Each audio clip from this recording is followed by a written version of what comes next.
Halo Kak, selamat malam. Selamat malam.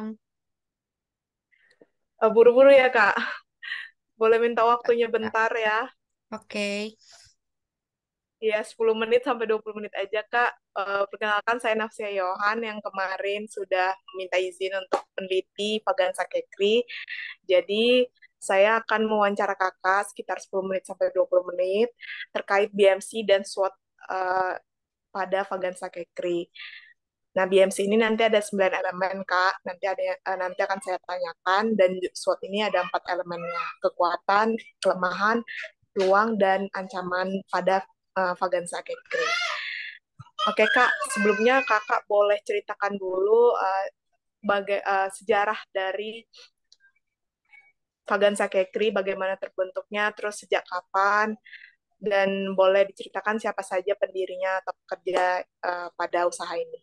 Jadi usaha dulu nih usahanya ini didirikan tahun 2009. Awal mulanya itu bernama Coklat Vaganza, didirikan oleh ibu saya yaitu Handayani. Dan sekarang saya selaku anaknya juga ikut mengembangkan usaha ini.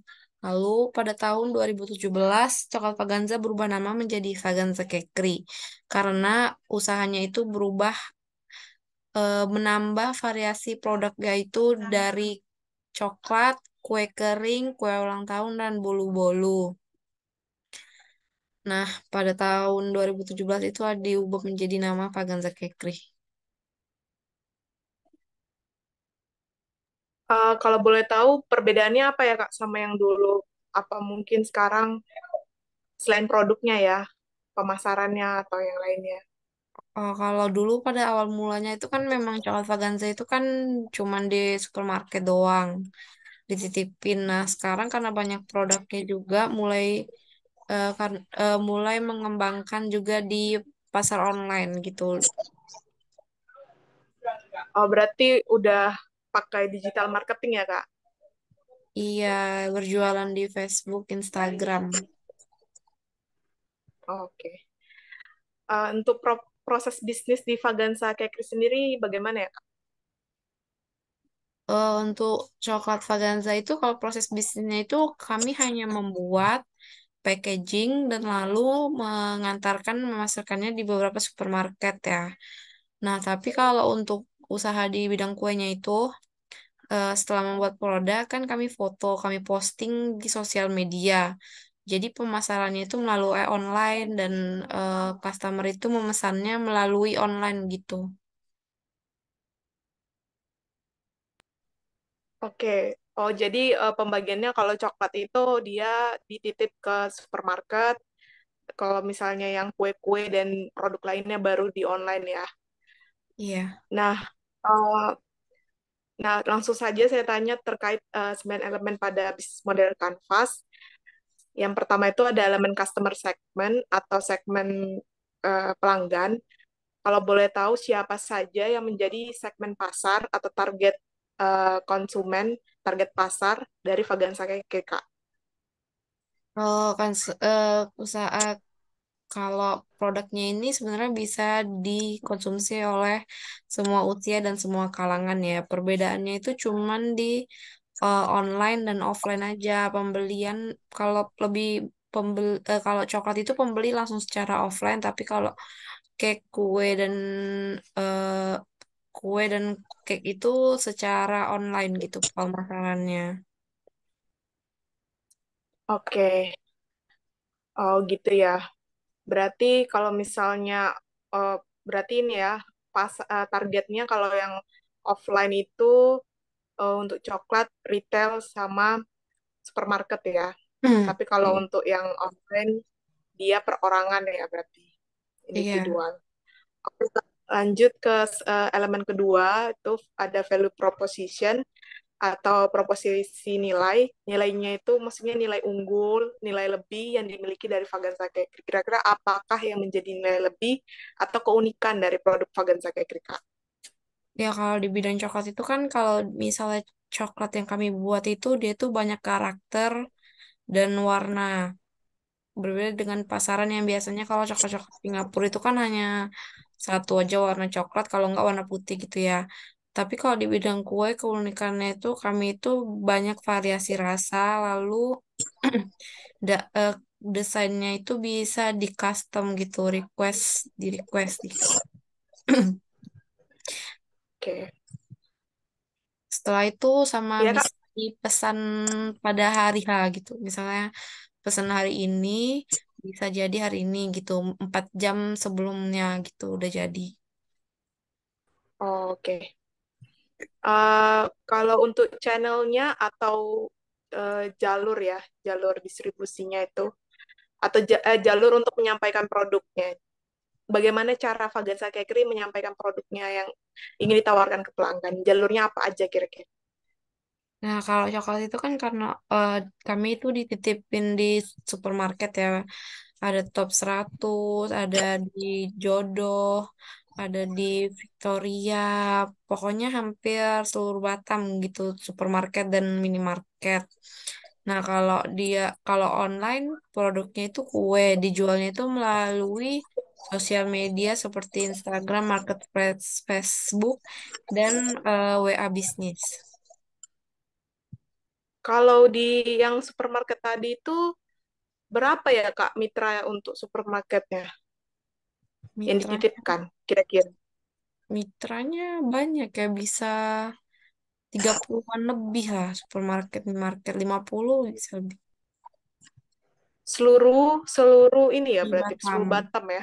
Iya, Berarti yang tetap maksudnya yang tetap produksinya itu tetap yang kuantitas produksinya tetap setiap hari itu berarti yang coklat ya. Kalau kue kan berdasarkan pesanan iya biasanya kan? kan. Iya benar. Oh, berapa ya Kak ininya kapasitas produksinya untuk Biasa coklat itu tadi biasa coklat itu bisa diproduksi 400 pieces sampai 300 pieces bisa setiap hari. setiap hari ya? Oke, oke. Coklatnya berapaan ya Kak harganya?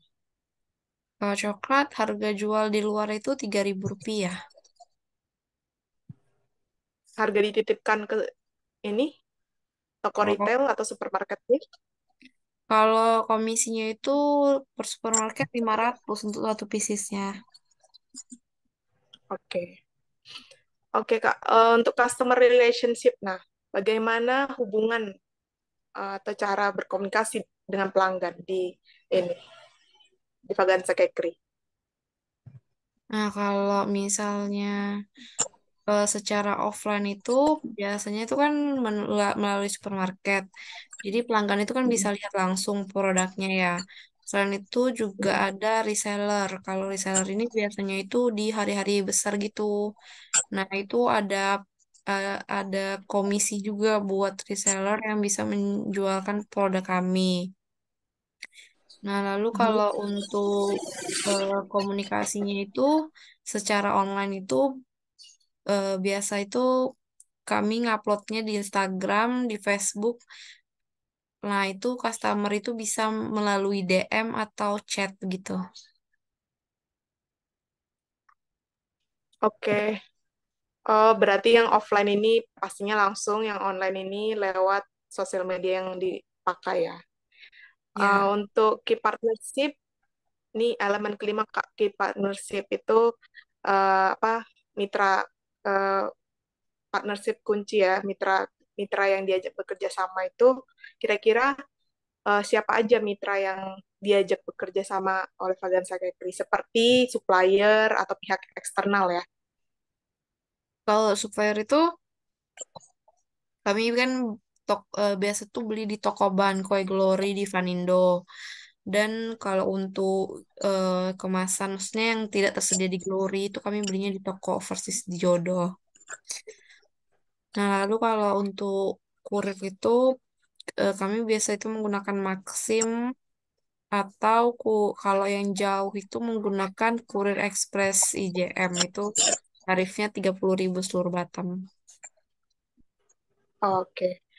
Jadi yang suppliernya tadi ada dua ya, Toko Glory sama Overseas ya Oke. berarti ya. Toko Glory itu di daerah mana Kak? Dekat rumah ya? Vanindo, Dekat rumah. iya, iya di dekat rumah. Oke. Oke Kak, untuk key activities ya Kak. Key activities itu aktivitas kunci atau kegiatan-kegiatan apa aja yang paling utama, yang paling penting dilakukan dalam menjalankan usaha Vaganza Catering. Kegiatannya itu ya produksi, produksi coklat, terus produksi pesanan kue, gitu kan. Setelah itu kami bikin video atau foto mengenai proses produksinya atau produk yang udah jadi gitu kan. Terus kami upload di Instagram. Lalu ada juga eh, eh, promo eh promosi dan mendistribusikannya di beberapa toko supermarket di Batam kalau yang offline dan upload di sosial media untuk yang online gitu. Oke.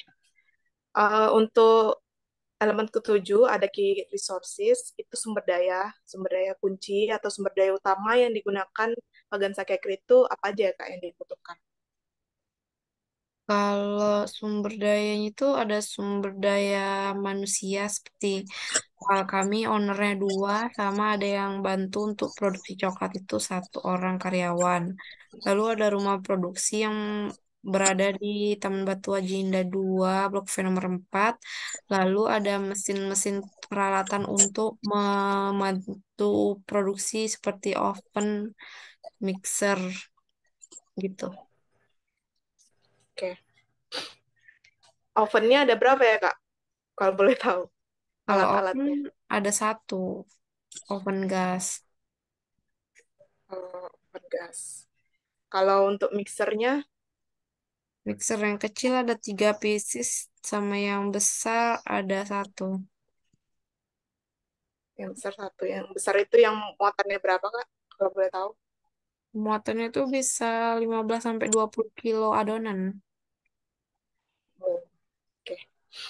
Nah, kalau oh ya untuk tadi tenaga harian berapa Kak ya upahnya Satu orang dibayar 70.000, kerja dari jam 8 sore sampai jam 4 sore. per hari ya? Oke. Iya, Untuk revenue stream Kak, ini elemen ke-8 revenue stream itu harus pendapatan. Nah, bagaimana dengan sumber pendapatannya atau pendanaan dari Vaganza Kekri? kalau pendanaannya itu berasal dari eh, penjualan dari coklat dan kue ini ya, melalui dari coklat yang dititipin di supermarket dan kue yang dijual secara online. Oh, berarti semuanya dari penjualan ya? Iya, Semua. Oke, yang terakhir Kak nih, elemen terakhir, cost structure atau struktur biaya. Nah, biaya-biaya apa aja sih yang dikeluarkan untuk jalani usaha ini? kalau biayanya Boleh itu di ada biaya bahan baku, biaya bahan baku pembuatan coklat, biaya bahan baku pembuatan kue, lalu ada packaging, packaging coklat, packaging kue, lalu ada untuk biaya listrik, air, ada biaya Mhm. tenaga kerja, sama biaya eh, perawatan mesin, mixer atau oven gitu. Oh, berarti ada perawatan juga ya mesinnya, Kak? Per bulan atau per gimana? Iya, per bulan paling kalau nggak ada kerusakan cuman apa di servis tambah dikasih oli gitu, mixernya. Oke. Boleh tahu, Kak, biayanya berapa kira-kira? Biayanya paling 30.000. Kalau untuk rincian bahan baku gitu ya, Kak, karena saya kan mau ini neliti kalau misalnya Kakak ada catat gitu, ada nggak ya rincian biaya-biayanya untuk yang dikeluarkan untuk bahan baku Ada, sebulan terakhir aja sih, Kak. Sebulan ada. terakhir aja nggak apa-apa. Dan tapi itu di Excel. Nanti saya kasih aja Oh ya. iya, iya. Oh ya boleh boleh. Kak. Nanti saya datang. Oke. Eh, terus kira-kira eh, boleh tahu nggak Kak omset per bulannya berapa? Atau selama Omset setahun? gabungan. Iya, Ya, iya. kan. Kalau gabungan itu biasa sebulan itu bisa 12 juta. Cuman kalau lagi musim, lagi Lebaran hari raya itu bisa sampai 20-an juta gitu. Oh, 12 sampai 15 juta ya. Itu omsetnya biasanya stabil atau gimana Kalau gitu omset untuk pasti 6 naik bulan terakhir turun. lah. Kalau omset Nah, pasti itu tentu naik turun gitu. oke Naiknya oke. kalau bulan Lebaran, bulan April ya. Oh, berarti hari raya aja ya karena ada tambahan kue kering tadi ya. Iya. Oke. Nah, oke Kak, lanjut aja ini karena waktunya juga singkat untuk analisis SWOT. Nah, saya pengen tanya nih, ini cuma empat aja Kak, empat faktor aja dia empat elemen tapi ada dua faktor yaitu faktor internal dan eksternal. Jadi analisis SWOT ini kita menganalisis situasi dari eksternal maupun dari eksternal maupun internal suatu perusahaan atau usaha kakak gitu. Nah, jadi di faktor internal itu ada dua, ada kekuatan dan kelemahan. Nah, kan kakak nih udah menjalankan bisnisnya udah cukup lama ya dari 2009 bahkan berubah nama Vaganza Cakery-nya dari 2017. Nah, itu eh, menurut pendapat kakak tuh apa sih yang menjadi kekuatan dari produk Vaganza Cakery? Kekuatannya itu yang pertama itu bahan-bahan yang kami gunakan itu menggunakan bahan-bahan berkualitas ya, yang pilihan gitu dari kami. Lalu kami juga mempunyai banyak variasi rasa dari produk kue dan coklat. Setelah itu untuk kue ulang tahun itu dekorasi atau desainnya itu bisa disesuaikan atau custom dari customernya langsung. Produknya itu bisa dipesan langsung pada hari H, minimal 4 jam sebelumnya, dan sudah bersertifikat halal MUI. Gitu. Oke, oke Kak.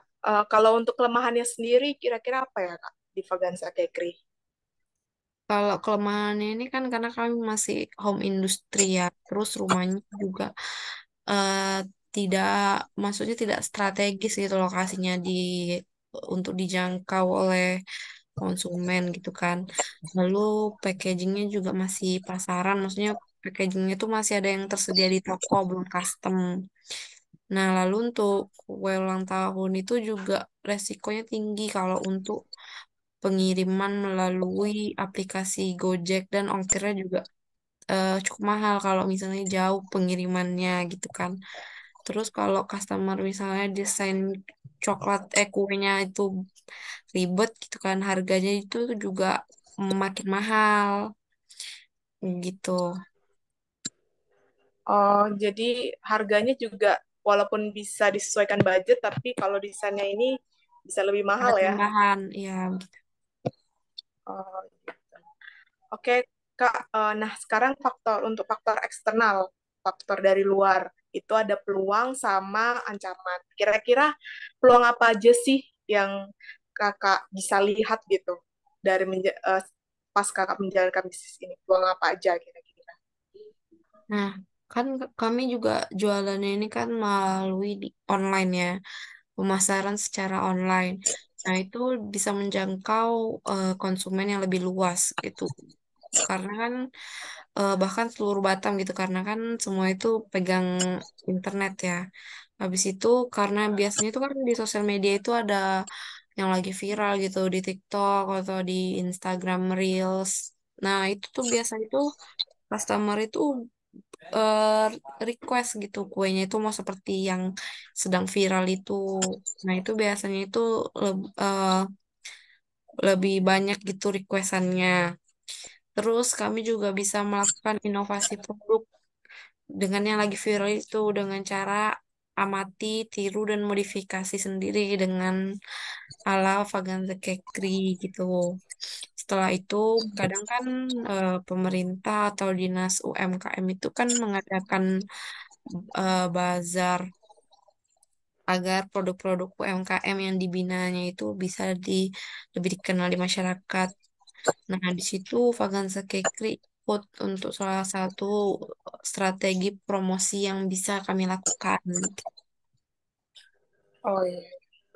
Berarti pernah juga ya Kak ikut ini program pemerintah ataupun event-event atau bazar yang ada di Batam. Nah, pernah. Oke. Nah, selanjutnya Kak untuk ancaman nih, ancaman bagi Vagan Sakekri itu kira-kira apa aja? Atau siapa aja sih kompetitor atau pesaing yang Kakak tahu yang mempunyai produk yang sama mungkin dan apa masalah yang dialami selama menjalankan bisnis ini Kak? Nah, masalahnya itu kan eh, salah satunya itu kenaikan bahan baku karena produk bahan baku tuh kan suka naik dari supplier. Nah, itu kami bisa berkurang keuntungannya dari situ atau bahkan kami menaikkan harga jual. Selain itu terus ada beberapa kompetitor juga nih yang usahanya sama di bidang kue ulang tahun atau pembuat atau coklat gitu kan. Setelah itu karena banyaknya kompetitor tadi, jadi customer itu juga ingin mencoba produk-produk yang baru dari kompetitor kami. Sehingga kadang customer itu berpindah eh, pembelian pembeliannya gitu misalnya dari merek Vaganza Bakery ke merek yang B begitu. Terus itu Mhm. karena tarif pengirimannya kan jauh, misalnya jauh pengirimannya itu kan mahal di ongkir. Kadang customer tuh nggak mau bayar ongkir yang mahal kan. Jadi tuh kadang customer itu lebih memilih untuk beli kue yang deket, misalnya yang offline walaupun harus keluar rumah tuh daripada bayar ongkir mereka mending keluar rumah gitu. Oke, oke Kak, sedikit lagi ya Kak, ini untuk Oke. analisa strateginya. Jadi sekarang ini kita akan menentukan strateginya. Nah kan karena kakak udah tahu betul, kakak udah yang juga ikut merintis, udah menjalani, kakak yang membuat produksi. Jadi saya pengen kakak ini juga berdiskusi dengan, uh, saya ingin berdiskusi dengan kakak untuk menentukan strateginya. Oke, untuk strateginya tadi kan udah saya catat nih ya kak. Untuk nah untuk kekuatan kan tadi ada banyak varian rasa ya, terus ada bahan-bahan berkualitas, desain produk yang bisa di-customize. Nah, terus memiliki media sosial dan produk yang dapat dipesan di hari yang sama dan punya sertifikat MUI tadi dan PURT juga salah satunya. Nah, ini saya mau nentuin strategi di SWOT ini tuh Kak, kita pakai matriks SWOT.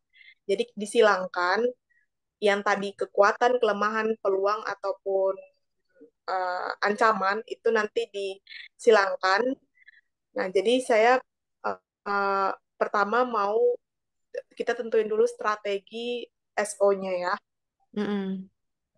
Oke, strategi SO-nya itu atau enggak next time lah ya Kak. Kayaknya Kakak lagi buru-buru nih ya. Nggak apa-apa sih kalau Lama misalnya nggak? ini. Kalau nggak langsung aja.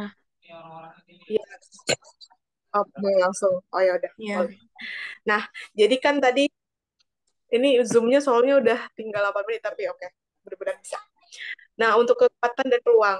Kekuatan tadi setelah saya analisis ya yang udah kakak iniin sebutkan, kalau misalnya disilangkan ke digital marketing itu kira-kira strateginya yang kan ke SO ini dia kekuatan dan peluang. Jadi dia uh, strateginya biasa agresif untuk meningkatkan penjualan gitu Pak. Untuk meningkatkan penjualan, pemasaran yang besar-besaran karena kita udah produknya bagus dan apanya juga peluangnya bagus gitu. Jadi kita tinggal memasarkannya aja besar-besaran.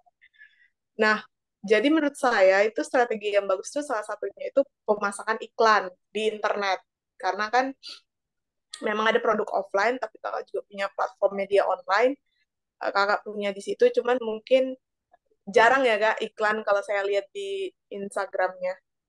Ya, nggak pernah. Di situ nggak pernah ya bahkan ya. Hmm. Kalau bisa tuh coba Kak iklan di sosmednya, jadi nanti lebih meningkatkan lagi brand awareness gitu terkait Oke. Vaganza kayak gitu kan, dan menjangkau pasar yang lebih luas lagi gitu. Walaupun sudah banyak sebenarnya, saya percaya banyak yang udah sering repeat order, tapi biar dapat calon pembeli yang baru gitu Kak.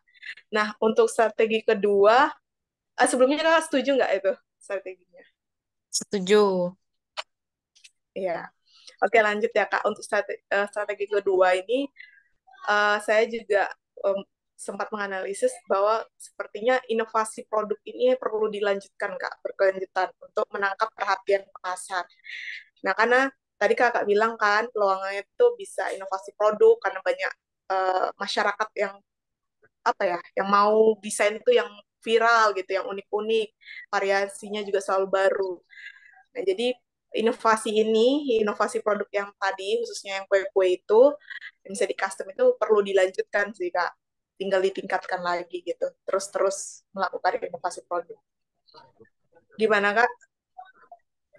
Ya, nanti saya Iya, bakal lebih banyak cari referensi untuk inovasi produk lebih bagus. iya. Lalu ada kira-kira Kakak mau ini kan, misalnya apa ya, eh, itu dari saya ya. Kalau misalnya Kakak ada mau tambahan gitu. Atau Kakak kira, oh iya ya, ternyata bisa juga dipakai ini. Ya mungkin yang Setelah tadi Kakak sebutkan kekuatan dan peluangnya. Nggak apa-apa, Kak.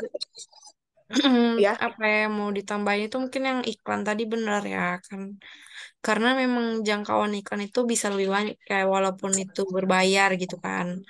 Terus mungkin bisa lebih mencari banyak reseller gitu. Reseller itu mungkin bisa dicari dari apa, teman kita sendiri atau kita punya pernah ikut gabung komunitas gitu kan.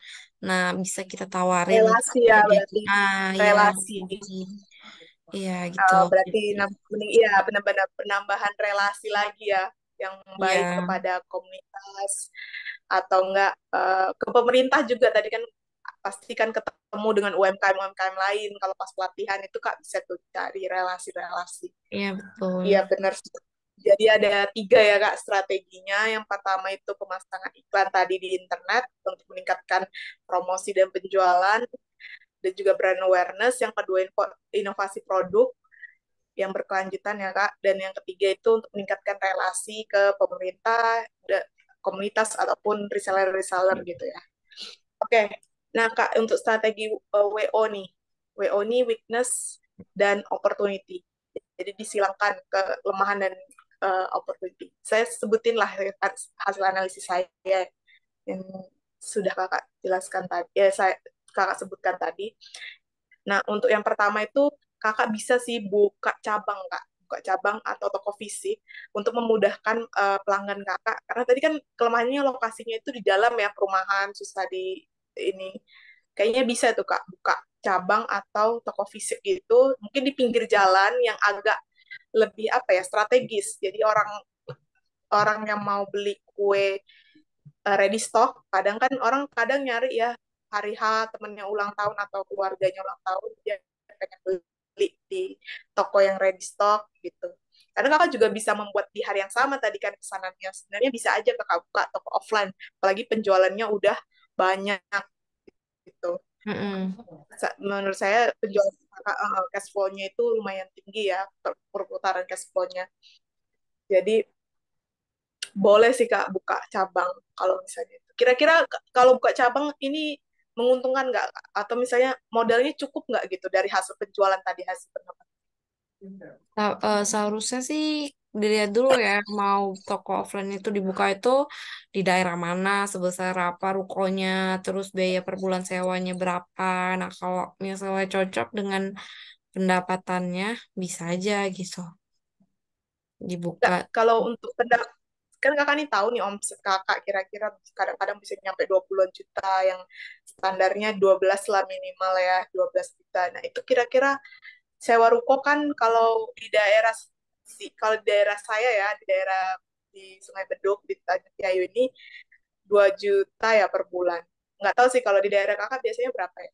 Kalau misalnya 2 juta itu masih tergolong tinggi ya, karena kan belum lagi bayar air listrik dan sewa. Karena kan 12 juta itu masih pendapatan kotor kan, belum pendapatan bersihnya. Mungkin kalau bayar sewa yang 600 atau 700 sebulan, kios-kios kecil gitu mungkin masih bisa. Masih bisa. Tapi di daerah sana ada nggak kak yang kakak pernah lewat gitu? Kalau kios-kios kecil itu ada sih, cuman tempatnya itu kurang strategis. Mungkin daerah yang pernah saya lihat itu malah Bengkong kan, yang banyak Oh kios iya. rame gitu. Oh, jadi kakak juga sempat ini ya mensurvei ya, karena pengen Iya, buka, kakak pengen juga ya buka ya. iya, Iya, kayaknya Bengkong iya sih kak. Jadi nggak apa-apa sih sebenarnya kalau jauh dari rumah produksi. Yang penting, oke, yang iya yang nggak apa-apa kalau misalnya iya, ya, halo kak, oke, nggak apa-apa kalau misalnya em, jauh dari rumah produksi saya tadi di Bengkok karena lebih strategis ya. Menurut saya nggak iya, apa-apa asalkan itu tadi kalau mencukupi dengan penjualan yang lumayan banyak dan juga untuk coklat khususnya itu kan udah ya memang nitip ke supermarket gitu. Tapi alangkah lebih baiknya kalau kakak punya toko, apalagi udah produknya nggak cuma coklat aja, jadi bisa digabungkan di satu toko itu orang bisa pilih gitu kan iya benar. dan lebih. Oke Kak.